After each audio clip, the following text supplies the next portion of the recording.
untuk penyakit terbuka. Partisipasi teman-teman dari PKN ini juga penting dalam rangka untuk melegalkan informasi.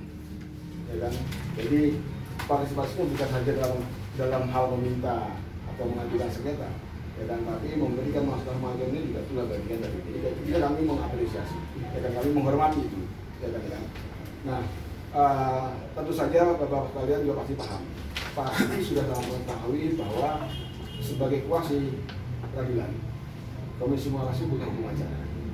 Ya kan, hukum acara itu tidak bisa kami adakan saja. Itu kan ya, tertib acara. Ya kan. Masukan Bapak untuk merevisi pergi kami catat. Ya kan, kami catat. Ya kan, ya. Nah, berkaitan dengan dugaan, ya kan, dugaan pelanggaran oleh komisioner, saudara tidak puas dengan keputusan, ya kan. Di kami itu ada kode etik. Ya kan, ada kode etik. Silakan, ya kan, dugaan itu disampaikan, ya kan, kepada Komisi Informasi. Ya kan, nanti akan diproses kalau memang itu ada dugaan, di Komisi Informasi Pusat. Komisi Provinsi dong. Komisi Informasi Provinsi. Jadi mekanismenya kalau ada dugaan, ya kan, ada dugaan pelanggaran, masyarakat mengadukan, gitu kan ya. Laporan itu dikaji. Dugaan ini benar tidak?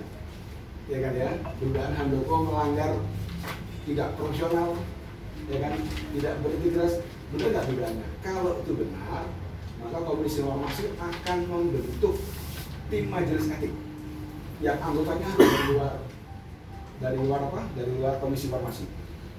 Nah, nanti majelis etik yang akan memeriksa, ya kan, keputusannya apa? Ya kan, misalnya keputusan diberhentikan, ya diberhentikan. Dan yang memberhentikan bukan Komisi Informasi Pusat, tapi kepala daerah atas dasar usulan dari majelis etik. Itu mekanismenya begitu. Pernah terjadi sudah Jawa Tengah. Sudah ada anggota komisioner yang ada dugaan pelanggaran dan kena majelis etik dan dikeluarkan. Dan saya kenapa? Dan saya anggota majelis. Dan ini anggota majelisnya, ya kan, anggota majelis, ya kan. Jadi dalam komisi etik itu ada perwakilan dari pusat, gitu ya kan. Itu mekanismenya seperti itu, Pak. Itu harus kita hormati, ya kan ya. Termasuk Bapak menemukan pelanggaran dari saya, dari Bu Vici, Pak Gede, selaku komisi pemerintahan pusat, tidak puas dengan putusan itu ya, tidak independen, adukan. Nanti akan dibentuklah majelis etik yang akan memeriksa kami. Tapi Komisi Informasi Pusat tidak punya kewenangan untuk memberhentikan Komisi Informasi Provinsi dan Daerah atau kabupaten kota. Karena yang menandatangani SK itu bukan kami, nah SK itu oleh gubernur atau bupati kepala daerah. Itu Pak ya, itu bukan masalah tadi. Intinya juga pelanggaran, adukan, kami memproses. Maksudnya yang kami itu adalah teman-teman di provinsi. Tapi kalau teman-teman provinsi tidak mau memproses, itu baru keliru. Ya kan, dia harus memproses. Bapak dari mana? Yang dari Jawa Timur mana? Tadi, Bapak dari Jawa Timur. Dari Jawa Timur ditanya, wah ini KI Jawa Timur tidak profesional. Dugaannya begini, buat aduan ke komisi setempat, ya kan, Anda sudah tidak profesional. Ya kan, itu kewajiban Komisi Informasi Jawa Timur itu untuk merespon, harus direspon dan harus dijawab. Kalau dia nggak merespon, keliru. Ya kan, wajib hukumnya merespon. Nah nanti bentuk persoalannya kan tergantung isi laporannya. Pun Bapak yang dari Karawang, KI Jabar itu diduga salah rangkap jabatan, kan ya, atau tidak independen. Buktinya ada, laporkan kepada Komisi Informasi Jawa Barat. Komisi Informasi Jawa Barat wajib membentuk majelis etik. Majelis etik. Majelis etik. Wajib kan? Wajib kalau maka kalau laporannya memang ya kan diduga memenuhi ketentuan pelanggaran kode etik, gitu Pak ya. Diduga memenuhi. Kenapa? Diduga memenuhi. Ya, itu dan sudah kita laporkan. Nah, silakan. 6 bulan yang lalu. Ya, artinya gini Pak. Sampai sekarang. Artinya surat Bapak yang ke laporan Bapak ke Komisi Informasi Jawa Barat, ya kan, wajib hukumnya Komisi Informasi Jawa Barat itu merespon. Ya kan ya, wajib hukumnya. Responnya apa? Tergantung keputusan Komisi Informasi Jawa Barat. Dan itu harus disampaikan kepada saudara, kepada masyarakat. Gitu loh. Nah, itu nanti dimintakan. Ya kan ya, nanti dimintakan itu datanya disampaikan kepada kami, ya kami yang nanti akan mencoba untuk endorse. Gitu kan ya, seperti itu. Tapi saya ingin menyampaikan hak saudara, hak masyarakat kalau ada anggota komisi informasi ya kan ya, yang dalam pengamatan masyarakat memiliki dugaan, ya kan, silakan dilaporkan dan ada mekanisme untuk pemeriksaannya. Komisi Informasi Pusat tidak punya kewenangan untuk memecat, menghentikan, tidak ada kewenangan. Itu Pak ya, itu mengenai masalah tadi. Kalau mengenai masalah melihat apa namanya putusan tadi Pak ya, Iya. 53 hanya boleh melihat. Ya. Terkadang Pak, keadilan itu memang tidak bisa semestinya kita bisa dapatkan semuanya. Saya paham uangnya banyak, tapi hanya diberi sedikit, ya kan? Ada mekanisme kecewaan. Saya mengerti itu, ya kan? Tapi undang-undang juga sudah merintahkan. Keputusan Komisi Informasi itu lah menolak sebagian, menerima sebagian, ya kan? Atau untuk hanya untuk melihat, ya kan? Itu hukum acara yang tidak bisa kami lampaui. Bahwa itu jawabannya nanti harus revisi undang-undang. Ini Pak Gede sejak jadi ketua tahun berapa Pak? Ketua 2017 Pak ya. Itu sudah sangat berupaya keras untuk dalam 16 revisi undang-undang. Itu ya, jadi tadi sudah 3 hal saya sampaikan. Kode etik, kemudian keputusan yang masalah tidak tadi itu, ya kan? Dan juga di masalah hukum acara, ya kan? Bapak tahu bahwa kalau sudah inkrah itu harus ke Mahkamah Agung dulu, ke PT UN minta keputusan penetapan eksekusi, ya kan? Ya kan begitu. Sudah inkrah, sudah berketentuan tetap oleh Komisi Informasi, itu harus dimintakan penetapan eksekusi ke PT UN. Atas dasar PT UN itulah kemudian dilakukan eksekusi, dan itu di beberapa tempat sudah dilakukan. Kalau sudah ada keputusan penetapan eksekusi dari PT UN, ya kan ya, yang itu tidak dilaksanakan oleh badan publik, ya kan, Bapak lapor kepada Pak Polisinya nggak merespon, berarti Pak Polisinya patut juga, nah patut juga Pak ya, tidak responsif terhadap masyarakat. Gitu. Tapi kalau aduannya inkrah belum ada PT UN-nya, memang legal formilnya belum terpenuhi Pak. Itu pengalaman saya ketika diperiksa Polda. Saya berapa kali Pak diperiksa Polda. Benar nggak nih bisa ngomong seperti ini? Benar. Benar, sudah. Tapi ternyata penetapan dari PT UN itu belum ada. Nah, kealpaan teman-teman, ya kan, itu adalah lupa minta penetapan dari PT UN untuk Kita sudah ada penetapan pengadilannya. Kenapa Pak? Kita sudah ada penetapan pengadilan. Ya, nah apalagi kalau sudah ada pengadilan tidak dieksekusi juga, ya Pak, Bapak udah lapor, kan kalau udah ada eksekusi dilapor enggak, itu kan kena pidana, kan gitu Pak. Nah kalau Pak Polisinya nggak merespon ya berarti kan ada problem ini ada di situ. Saya tambahkan begitu mungkin dari Pak ini, ya kan. Satu lagi masalah melihat, betul memang Bapak bilang karena undang-undang karena begini. Kita ingin para bapak-bapak komisioner ini tolonglah manusiawi. Betul ada di undang-undang itu melihat di pasal 4 pasal 8 melihat. Oke. Betul ada. Iya. Tapi tolonglah manusiawi lah. Dan pakai kakak nalar sehat gitu loh. Iya. Masa dokumen segini hanya disuruh melihat? Kita ini manusia loh Pak. Kita ini rakyat manusia. Kalau yang sebagian. Oke, katakan misalnya dari 50, 10 kasih 10, tapi dokumennya nyata. Nah kalau harus disuruh melihat, jangankan segini, gini aja begitu saya lihat, itu saya baca kanan buka. Iya. Itu maksud saya, karena di undang-undang itu bahwa pembaca harus cerdas dan proporsional. Tolonglah, hati ini bicara hati ini. Ini anak-anak ini, kalau sebut putusan ini bagaimana cuma melihat dia. Saya suruh hanya melihat, menyakitkan kok. Tolong saya. Oke. Mau Vicky, Pak Gede mungkin? Baik, saya tanggapi lebih mempertegas ya. Jadi Bapak-Bapak, terima kasih sudah berkenan hadir dan bagian dari hak masyarakat untuk menyampaikan aspirasi. Ini menyambut dengan baik ya. Ini juga menjadi masukan buat Komisi Informasi menjadi lebih baik. Untuk poin 1, 2, 3, 123 terkait revisi undang-undang ini memang kita sudah baru memulai. Tetapi mengacu kalau kita melihat ke Komisi Penyiaran saja, itu revisinya sampai 10 tahun belum putus di Komisi 1. Nah kita sedang baru memulai, ini tentunya menjadi catatan buat kami nantinya untuk dalam pembahasan ya.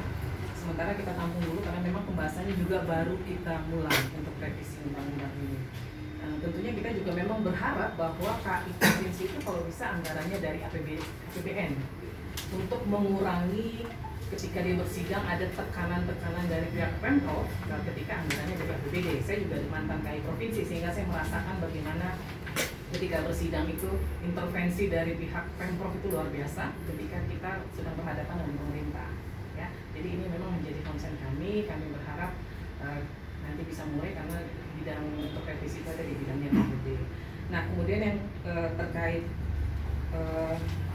aspirasi yang keempat terkait profesional, kemudian yang kelima bahwa komisioner harus bekerja penuh waktu gitu ya. Nah, Bapak Ibu kalau punya data siapa saja yang terindikasi ada di badan publik lain, nah itu Bapak Ibu siapkan datanya. Tadi seperti yang dikatakan Mas Ridwan bahwa kalau memang yang terindikasi dari KI pusat, berarti Bapak Ibu melapornya di KI pusat. Kalau dia di KI daerah ya KI daerahnya masing-masing. Nah, juga terkait misalnya komisioner ketika bersidang dia kan memang harus tidak boleh ada konflik kepentingan dengan pihak manapun. Kalau misalnya pemohonnya adalah keluarganya atau pemohonnya adalah keluarganya, itu sampai sementara tidak boleh gitu ya, dua itu ke atas dan ke bawah. Nah, kalau ada indikasi juga seperti itu, saya tahu ini pasti kasus Jawa Barat ya, karena memang sudah dibahas gitu ya. Nah, Bapak Ibu tadi yang katakan Mas Nuran melaporkan ke Komisi Informasi yang bersangkutan, tetapi itu harus dikawal Bapak Ibu. Ketika Bapak Ibu meminta, misalnya Bapak Ibu melihat komisioner yang tidak independen, komisioner yang rangkap jabatan di badan publik lain, Bapak Ibu sudah punya data, Bapak Ibu laporkan, minta dibentuk Dewan Etik. Nah, kalau itu tidak direspon oleh Komisi Informasi yang bersangkutan, Bapak Ibu bisa mengirim surat kembali untuk menanyakan kenapa permohonan kami tidak direspon. Nah, Komisi Informasi juga badan publik, dia punya kewajiban untuk merespon semua permohonan yang diajukan oleh pemohon. Jadi Bapak Ibu jangan khawatir, ya memang yang harus Bapak Ibu lakukan adalah memaksa dalam tanda kutip, dia harus membentuk oleh Dewan Etik terhadap komisioner yang bersangkutan kalau ditemukan ada indikasi seperti poin 456 ini ya Bapak Ibu ya. Nah,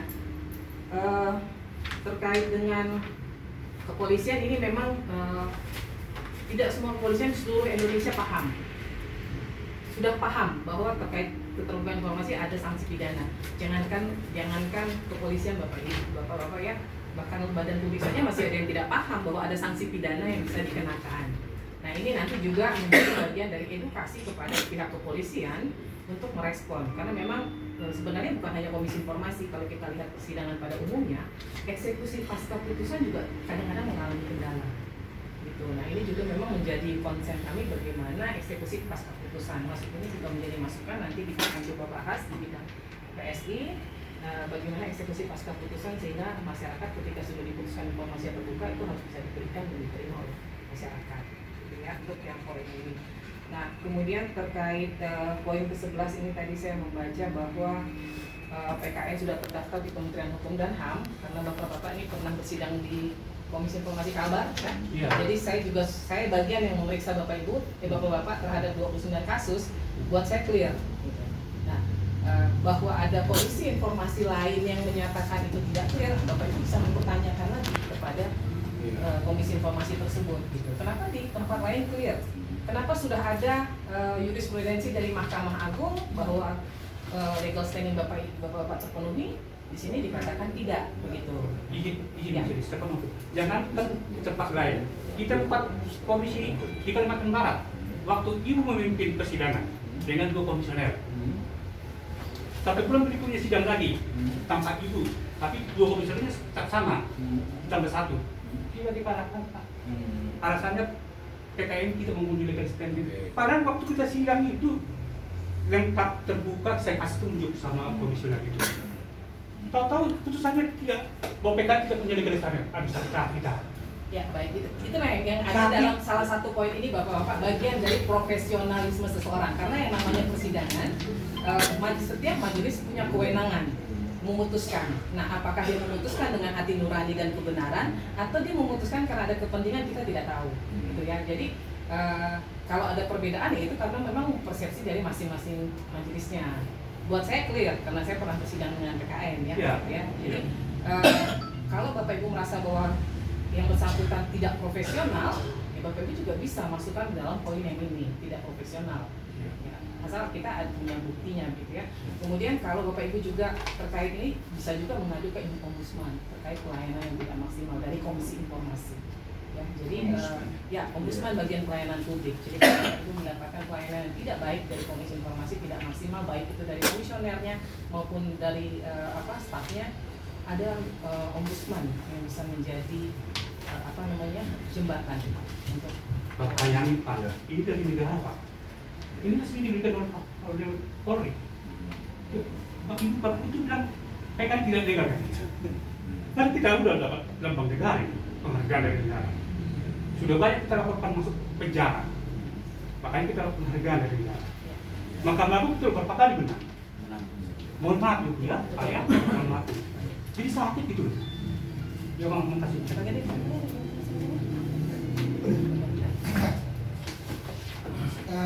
Assalamualaikum warahmatullahi wabarakatuh. Salam. Salam. Swastiastu, Namo Buddhaya, salam sehat ya. Saya langsung aja ya. Poin pertama saya juga nggak. Ini saya dipanggil loh di sini. Saya di dalam kan dipanggil. Ya. Ini biar clear dulu nih kenapa saya dipanggil. Tapi mungkin saya memahami lah juga untuk menemani teman-teman. Jadi saya tadi kan ada acara ya. Jadi saya dipanggil oleh kawan saya untuk bertemu dengan bapak-bapak. Itu clear ya Pak ya di situ ya. Itu poin satu bahwa sekarang saya mau menyampaikan apa yang ingin saya sampaikan. Saya baca di sini nih. Dan saya menguap. Maaf, Bapak sebagai ketua. Ketua komisi. Komisioner. Komisioner saya. Maaf. Komisioner ya kalau ketua 2017-2000. Karena saya itu ketua kan dulu Ya, kan? sebelumnya. Sebelumnya. Ya, makasih. Mungkin keputusan Bapak yang ini Pak ya, 2018. Ya. Tentang apa nih? Yang ini. Dan nanti aja di satu-satu dulu gimana Pak? Oh ya, intinya adalah gini.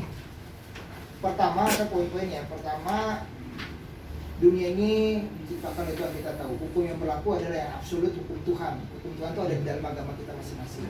Itu dulu. Hukum Tuhan ya, kita clear di situ kan. Turun ke dunia ada hukum di negara masing-masing. Kita ada undang-undang dasar, undang-undang dan seterusnya. Itu bahasa umumnya. Jadi apa yang Bapak lakukan dengan cara seperti ini kan namanya apa bahasanya demo lah. Dan jadi dengan kalaupun anarkis pasti aparat yang akan itu kan hukum tuh Pak ya kalau tidak boleh anarkis. Nah kita pun menerima, kita paham kalau itu adalah bagian dari hukum yang punya hak bapak-bapak untuk dilaksanakan. Jadi kata kuncinya adalah mari kita membahas ini, mengkaji ini dan melaksanakan ini sesuai dengan aturan-aturan hukum yang berlaku di Indonesia. Pertama undang-undang dasar, kedua undang-undang, ketiga peraturannya. Dan petikan dari itu sudah dijelaskan oleh kawan saya Pak Handoko dan Ibu Pici. Petikannya itu untuk menguatkan apa yang harus kita lakukan harus berlandaskan pada hukum. Itu kata kunci pertama. Kata kunci yang kedua adalah dari menyangkut hal ini semua itu memang ada hal-hal yang perlu didukung oleh data dan fakta, jangan katanya-katanya, tidak bagus, itu ya. Jadi apa data dan faktanya silakan kalau Bapak ingin menyampaikan. Ranah kami memang tadi sudah disampaikan. Pada titik misalkan majelis etik, Bapak ingin Pak Ketum, Pak Ketua, Bapak-bapak yang lain ingin melaporkan Gede Narayana melanggar etik, bukan di KI Jakarta Pak, meskipun saya lebih besar di Jakarta dan tapi di KI pusat, karena saya kan di pusat. Tapi kalau bapak-bapak ibu ingin seorang di KI provinsi, bapak ke KI provinsi tadi udah dijelasin tuh oleh Kak, itu ranah kita. Yang ingin saya katakan adalah pengawalan, penjagaan, partisipasi publik dalam hal ini. Apa bentuknya partisipasi publik tadi? Bahasanya dikawal tuh Pak. Bapak-bapak ibu-ibu tadi poin 1, lihat hukum kita. Hukum kita itu ada PERKI, Peraturan Komisi Informasi tentang Kode Etik.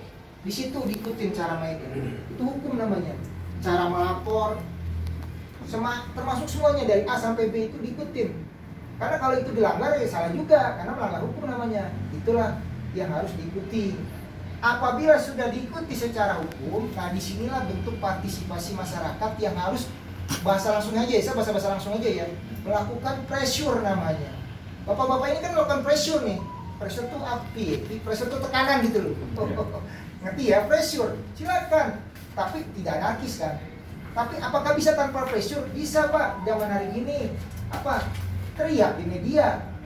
Nah, kan seperti itu bentuk apa? Itu bentuk kontrol masyarakat. Beberapa kejadian negara ini tarik mundur dari sekarang ke belakang semua dari partisipasi masyarakat. Itulah spirit dari keterbukaan informasi publik. Tetapi yang konstruktif gitu loh ya. Konstruktif itu yang positif. Demi dalam rangka menuju perbaikan, demi dalam rangka menuju, bukan yang untuk negatif. Itu poin berikutnya. Nah, data-data yang ada yang perlu diberikan, silakan diberikan kepada masing-masing. Karena kami kan tidak hierarki ya, pusat-pusat, provinsi gitu. Ini kan ada beberapa kalimat tadi sudah disampaikan oleh kawan-kawan saya. Di situ letak mainnya, Pak. Jadi etik kata kuncinya. Nanti Ya. di etik bisa atau tidak ini dari ranah masing-masing pusat-pusat bikin provinsi, tapi di situ penjagaan pengawalan. Jadi kalau poin berikutnya kalau dibilang sakit Pak Ketua dan Bapak Pengalaman, namanya perjuangan Pak. Negara ini pun diperjuangkan banyak pengorbanan dari kakek-kakek kita. Memang disitulah letak perjuangan. Tapi esensinya yang saya tangkap tadi adalah PKN. Ini saya langsung loncat ke poin berikutnya. PKN itu adalah lembaga resmi yang sudah tercantum dalam Kementerian Hukum dan HAM. Siap. Dan sudah mendapat lembar negara. Ini Ya, sudah sesuai dengan Perki. Maksudnya saya nangkap itu. Besok-besok Bapak bilang, kalau legal standing bilang, Bapak ngomong nih, ini faktanya. Bicara hukum kan bicara fakta. Ini dari Kementerian Hukum. Ya. Ini dari lembaran berita negara. Ini kayaknya Bapak nyontek di Perki. Bahasa ini nih. Bapak ada 2 dokumen. Nah nih. Nah kan. Misalkan Gede Narayana, saya sebagai majelis. Nah nih, masa udah dilihatin gini masih salah? Bapak silakan. Itu namanya tadi poin tidak profesional, etik. Atau Bapak teriak, pressure-nya itu di mana gitu. Tapi jangan anarkis Pak.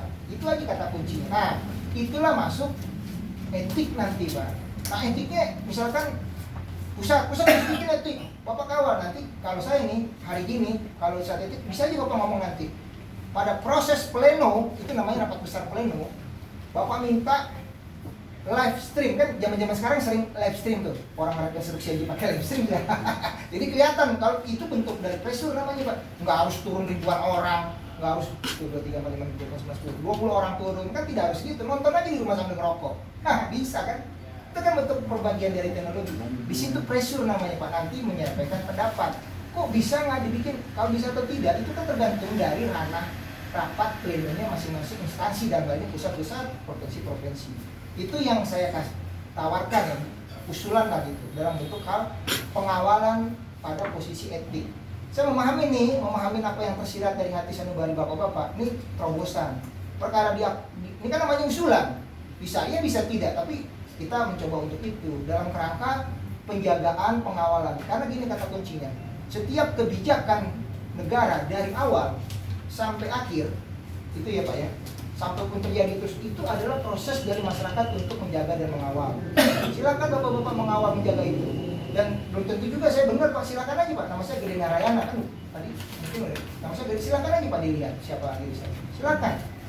Itu ya. Terus poin saya menguatkan ya, mungkin masuk apa Bang? Saya menangkap ya apa itu SK mungkin itu ya, apa tuh tadi saya lihat bacaan itu Pernegaraan sudah tidak. Pak, gue lihat makanya gue melihat dulu tuh biar nggak salah ngomong. Apa tuh Bapak? Silakan aja nih sekarang. Yang mana? Yang Bapak bilang barusan itu apa? Bapak yang saya yang tanda tangan gitu, maksudnya apa tuh? Oh ya, itu yang surat keputusan tahun 2018. Ya. Kan ada di dalam dia. Itu dulunya Bapak itu Gimana ya. kalimat itu Pak? Enggak, Bapak buktinya mana? Oh, SK Pian bener Bapak maksudnya? SK biar, ya kan. Nah, saya menjawab ya. Ini saya paham nih. Kan jadi kelabakan di DKI dibuat itu. Nah, kan jadi artinya gini ya. VR itu Paxetus Request, waktu itu saya ketua. Jadi Ya. maksud dari VR adalah bahwa permohonan informasi itu harus dalam ranah konstruktif, dalam ranah maksud dan tujuan yang jelas. Setiap orang Pak punya maksud tujuan yang jelas. Menurut Bapak maksud tujuan jelas, menurut yang lain kan di situ. Nah, berdasarkan pengamatan exiting bahasa hukumnya itu ada beberapa hal yang permohonannya itu banyak Pak modelnya. Misal kasih contoh ya yang dimaksud. Kepada yang terhormatnya cuma diganti yang terhormatnya doang, tapi isinya di bawahnya itu sama. Nah, ini maksudnya apa? Kita kepada yang terhormat X diganti lagi B, tapi isinya yang ke bawah itu sama, itu salah satunya. Tapi intinya daripada itu adalah bahwa proses penyelesaian SKVR yang Bapak maksud itu ada 2. ada dua, satu dengan sidang yang seperti biasa kan di situ outputnya tuh. Nanti silakan dibaca SK. Yang kedua dengan rapat pleno tanpa sidang gitu loh Pak, memutus. Oke? Nah, kalau bapak-bapak merasa SK itu menjadi penghambat, kan tadi poin 1, ranah hukum, Bapak petunkan ke SK. Kan gitu selesai. Silakan. Oh ini SK nggak benar misalkan gitu, SK nggak berpihak kepada rakyat, kan gitu Pak. Tetapi timbulnya SK itu ada filosofinya Pak, itu lain lagi, bukan di sini yang harus dibahas kan. Tapi artinya adalah ranah hukum poin 1. Bapak PKN di seluruh Indonesia nggak setuju, silakan. Jangankan SK Pak, di sini ada Perki nih tadi ngomong saya baca. Perki kalau nggak setuju silakan aja. Itu kan ranah hukum namanya. Menurut Bapak A, kalau menurut saya bisa B, bisa A plus Pak. Kami yang diberikan kewenangan untuk menyusun Perki, kami susun. Itu juga pakai proses, sama seperti Pak Polisi punya kewenangan. Itu kan kewenangannya masing-masing. Versinya kan ada versi kewenangan menangkap, kan gitu, ada ranah-ranahnya Pak. Biarpun orang lain, jangan ditangkap, nggak bisa orang itu ranahnya, kan ada. Diskresi contohnya. Nah, sekarang kalau dia mau, artinya ada kebijaksanaan, itu kan pada posisi apa? Pada posisi pengambilan kebijakan. Setiap kebijakan itu bisa dipetunkan Pak. Tidak ada yang nggak dipetunkan. Karena namanya pejabat juga bisa salah. Itu ranahnya. Nah, terus, tapi kalau masalah visi tadi undang-undang, udah nih Pak, saya nggak perlu ulang-ulang lagi. Justru itu, saya minta pada hari ini, besok kalau kita bergerak untuk revisi undang-undang, Bapak harus ngasih pendapat, ngasih saran, jangan hanya bisa ngomong doang. Iya kan? Harus konkret kan? Bapak ngasih, ini pasal ini kenapa? Yang namanya berubah undang-undang tuh bukan barang gampang Pak. Jangankan undang-undang, satu pasal. Nah, Bapak silakan ngasih. Bapak kan di sini Pak Patar SHMA. Ah, Bapak pandangan hukum Bapak apa? Bapak terkait pasal 29, terkait pasal, kasih Pak. Ke saya aja Pak, kebetulan nih teman-teman udah ngomong sama saya, silakan. Dan saya minta bukan hanya Bapak nanti Pak, orang kita udah bergerak kok Pak, minta dari akademisi lain, silakan untuk memberikan masukan kenapa terjadi revisi, kenapa pasal ini. Bapak tadi ngomong tuh sakit, tulis aja Pak, nanti kita masukin tuh dalam satu bentuk formula. Konkret kan kalau saya kan, ya kan? Kalau etik dikawal, dijagain, dilaporin nanti nuntut. Besok sidang pleno untuk etik live stream misalkan gitu Pak. Bisa saja orang kemarin pakai live stream semua, kita juga sidang pakai live stream di YouTube. Kan seperti itu. Jadi kata kuncinya adalah, saya yakin bapak-bapak ini sebenarnya maksudnya apa? Kan berjuang, mengabdi untuk yang namanya negara Indonesia kan Pak. Tadi Bapak ngomong itu semua. Tetapi dalam melaksanakan itu kan ada alurnya Pak. Bukan semau-maunya juga. Alurnya yang tadi, hukum itu yang harus kita jalani. Saya yakin percaya Bapak berbuat, mengabdi, berjanji untuk mengabdi kepada bangsa negara dengan caranya Bapak seperti ini, dengan caranya memohon permohonan informasi publik, dan itu dibenarkan oleh undang-undang. Cuman kalau masalah hal putusan atau apa kan ada ranah hukumnya, apalagi di sini banyak orang-orang hukum, tadi udah dijelasin ya. Jadi intinya adalah mari kita bersinergi kalau memang tujuannya Pak untuk bangsa dan negara. Memang beda orbitnya di sana sama orbitnya di sini, beda. Kita kan orbitnya di komisioner, Bapak orbitnya di sana